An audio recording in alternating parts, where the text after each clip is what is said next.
नमस्कार। बॉस्टन से सतीश झा। कल हम लोगों ने चर्चा की थी कि प्रधानमंत्री ने जो शर्मिंदगी की बात की उसके कई आयाम हैं और कुछ आयामों की चर्चा हमने कल की और कुछ पे आज फिर सोचते हैं। आपको शायद याद होगा कि जब भी कोई बात इतनी बढ़ गई कि लोग विश्वास न करें तो प्रधान सेवक ने खुद अपने आप को लाइन पे रखा, कहा कि अगर मैं गलत हूँ तो मुझे चौराहे पे ले जाकर सजा देना। लेकिन मैं मानता हूँ कि हमारा देश ऐसा है जो कभी किसी को सजा देता नहीं है, नेता को। और हम सजा की बात नहीं कर रहे, सिर्फ समझ की बात कर रहे हैं। हम चौराहे पर किसी को सजा देना नहीं चाहते। वो बर्बर जो समाज है वो करते हैं। हम चाहते हैं, हमारा अपना मानना है कि हम संवैधानिक समाज हैं। लेकिन अगर आप आजकल की बहस देखें तो उसमें संवैधानिक शब्द पर ही एक आपत्ति उठाई गई है। यहाँ तक कि कुछ भगवाधारियों ने कहा कि संविधान जो है वो पश्चिमी देशों ने बनाया था और उस तरह की मानसिकता से बना था और हम संविधान को कुछ मानते नहीं हैं, ऐसा भी लोगों ने कहा है। और ये लोग भगवाधारी हैं, वही हैं जो तरह तरह की बातें कर रहे हैं जिससे हम लोग कुछ परेशान से हैं, समझ पाते नहीं कि ऐसा क्यों हो रहा है। तो अब नोटबंदी की बात लें। एक नेता की जिम्मेदारी होती है कि उसकी कोई भी नीति, सरकार की कोई भी नीति किसी भी नागरिक को परेशान न करे।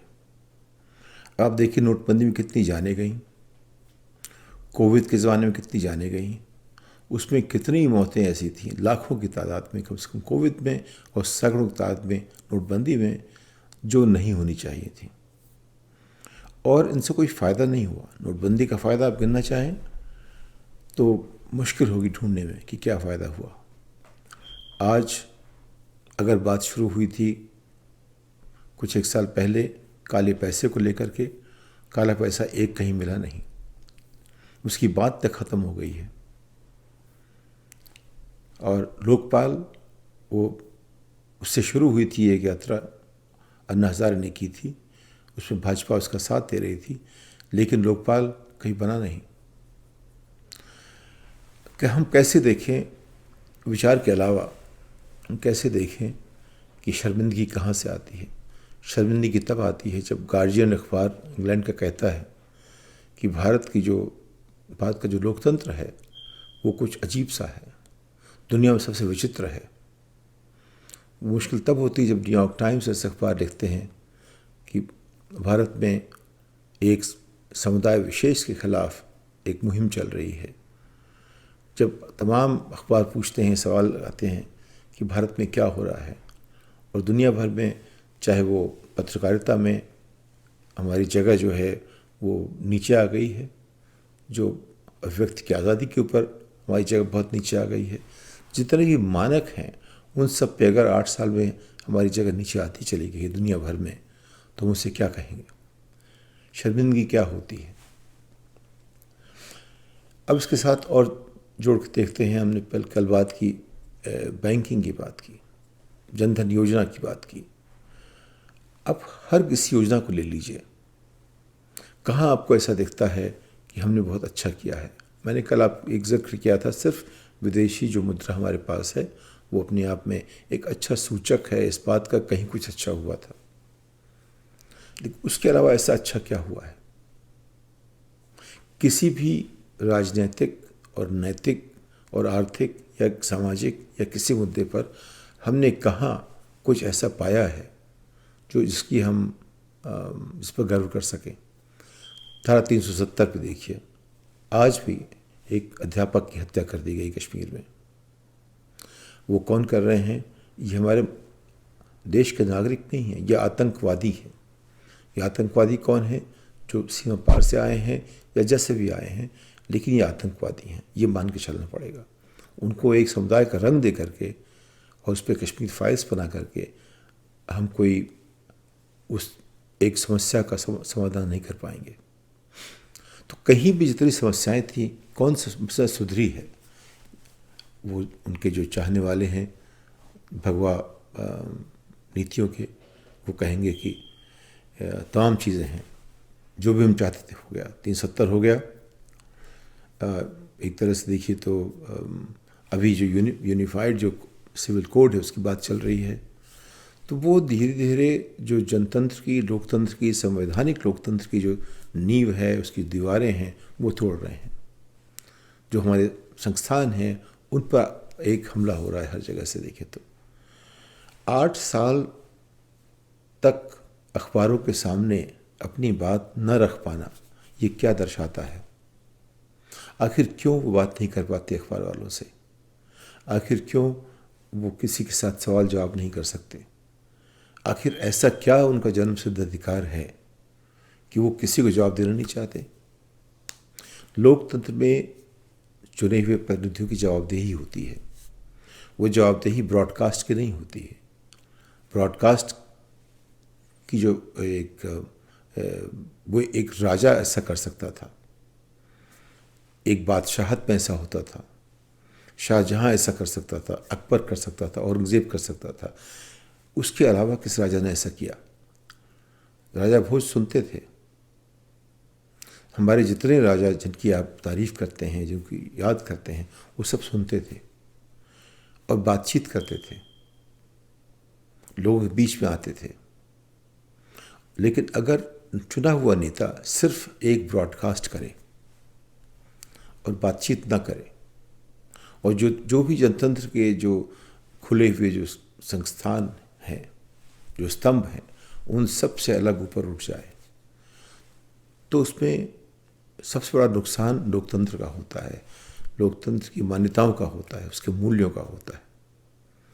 तो अगर आप 8 साल से अखबार के सामने नहीं खड़े हो सकते, मीडिया के सामने खड़े नहीं हो सकते, सिर्फ उन्हीं से बात करेंगे जो आपके चहेते हैं, तो लोग क्या विश्वास करेंगे आप पर? मान लिया आप सब ठीक कर रहे हैं, लेकिन फिर क्या लोग विश्वास कर पाएंगे? आपके अपने अनुयायी विश्वास करते हैं आपके ऊपर, उस पर कोई शक नहीं, कोई सुबह नहीं। लेकिन क्या आम लोग इस बात से सहमत होंगे? क्या सोचने वाले इस बात से सहमत होंगे? क्या दुनिया इस बात से सहमत होगी? क्योंकि आज के समाज में, आज के माहौल में लोकतंत्र सिर्फ अपनी भौगोलिक सीमाओं में सीमित रह कर नहीं जी सकता। उसको दुनिया भर से एक आश्वासन चाहिए कि हम लोकतंत्र हैं, हम लोकतंत्र के मूल्यों की कदर करते हैं। अब जो 24 जो OECD organisation for economically developed countries जो वह है 24 देशों की, जो पेरिस में स्थापित है और आर्सेनिक के विश्व युद्ध के बाद से, दूसरे विश्व युद्ध के बाद से, वो जिन मूल्यों को मानते हैं जो 24 देश, वहाँ जनतंत्र, लोकतंत्र बहुत ही महत्वपूर्ण है। ये मान लीजिए कि लोकतंत्र बहुत नया सा एक ढांचा है, करीब 250 साल पुराना ढांचा है, अमेरिका को देख लीजिए तो। लेकिन यूरोप में विश्व युद्ध के बाद से जो ये ढांचा बना है, उसके पहले से ढांचा है, लेकिन विश्व युद्ध के बाद से, दूसरे विश्व युद्ध के बाद से ये बहुत मजबूत ही हुआ है। और उसमें जितने भी देश शामिल हैं, कितना भी समय लगाया अपनी सरकार बनाने में, लेकिन उसकी एक प्रक्रिया है। वो प्रक्रिया जो है वो अहिंसक प्रक्रिया है। उसमें बातचीत से बात होती है, जो भी उनके अपने नियम हैं हिसाब से बात होती है। लेकिन अखबार, मीडिया के सामने आने से कोई भी नेता कभी भी घबराता नहीं है। अगर बाइडन रोज़ाना नहीं पहुंच पा रहे हैं मीडिया के सामने 110 दिनों से, तो उस पर बहुत उनके ऊपर सवाल खड़े हो रहे हैं। उनकी रेटिंग कम हो गई है, फिर भी उनका जो स्पोक्स पर्सन है वो रोज़ सामने खड़ा होता है। तो आमतौर पे यहाँ भी राष्ट्रपति, अमेरिकी राष्ट्रपति भी कुछ एक हफ्तों में, महीनों में आते रहते हैं प्रेस के सामने, और कभी कभी उन्हें राष्ट्र के नाम संदेश के अलावा भी बोलना पड़ता है। संदेश तो साहब आप एक बार दे सकते हैं साल में, लेकिन लोगों के सामने आने के बाद जो है वो हमेशा होती रहती है, उसमें कोई कोई बहुत बड़ा महोत्सव नहीं होता उसका, क्योंकि लोकतंत्र में बातचीत ज़रूरी है। ये ब्रॉडकास्ट जर्नलिज्म, ब्रॉडकास्ट तंत्र नहीं है जिसमें हम सिर्फ एक तरफा बातें करें। हमें बातें सुननी पड़ती हैं, और मीडिया जो चौथा स्तंभ है उसका काम है सरकार को अपना आईना दिखाना और जनता की आवाज़ उन तक पहुंचाना। उसका काम सरकार की आवाज़ जनता तक पहुंचाना भी है, लेकिन सरकार के अंदर क्या हो रहा है उसका जो आईना बना के देखना है। ये नहीं कि जो कह रहे हैं, जो आप कह रहे हैं वो तो पब्लिक रिलेशंस की बात हो गई।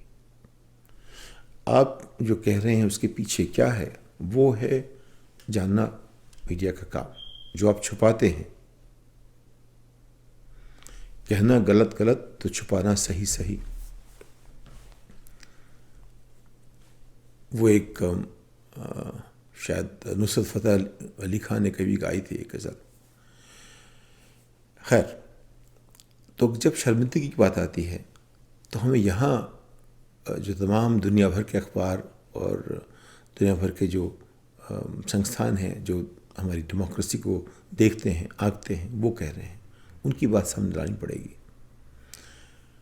अब उसमें शर्मिंदगी कितनी है तो वो आप उसका अंदाज़ लगाइए, लेकिन सवाल बहुत सारे हैं। उन सवालों का जवाब किसी को नहीं मिल रहा। सरकार, कल भी मैंने चर्चा की, अगर आप 4,000 रुपये दे रहे हैं बच्चों को तो कोई नए 4,000 नहीं है। ये सभी जो आपकी स्कीम्स हैं उनमें पहले से ही उसका हिस्सा बन चुके हैं। तो नया कुछ नहीं हुआ है, उसको सिर्फ हेडलाइन कर दिया गया। जो हेडलाइन प्रशासन है उससे लोगों में शुरू में आप एक विश्वास जगा सकते हैं, लेकिन वो अपने आप ख़त्म हो जाता है। जैसे ही कुछ दिन गुजरे लोग भूल जाते हैं और फिर आपको नई हेडलाइन बनानी पड़ती है। उससे अच्छा ये होता कि ये बातें जो हैं सबके सामने रखी जाती हैं इस तरह से कि सब लोग उसको आंक सकते, अखबार के पत्रकार उसको देख सकते, उसकी जांच कर सकते। उनके सामने आप जो वास्तविकता को रखते, हम सच झूठ की बात नहीं कर रहे हैं, हम सिर्फ वास्तविकता की और सपनों की बात कर रहे हैं। आपकी हर बात में एक सपना है, लेकिन दुनिया और लोग वास्तविकता में जीते हैं। हम किसी बात को सच और झूठ की बिना पर नहीं आंकना चाहते, हम उसको वास्तविकता और सपनों के बीच में देखना चाहते हैं।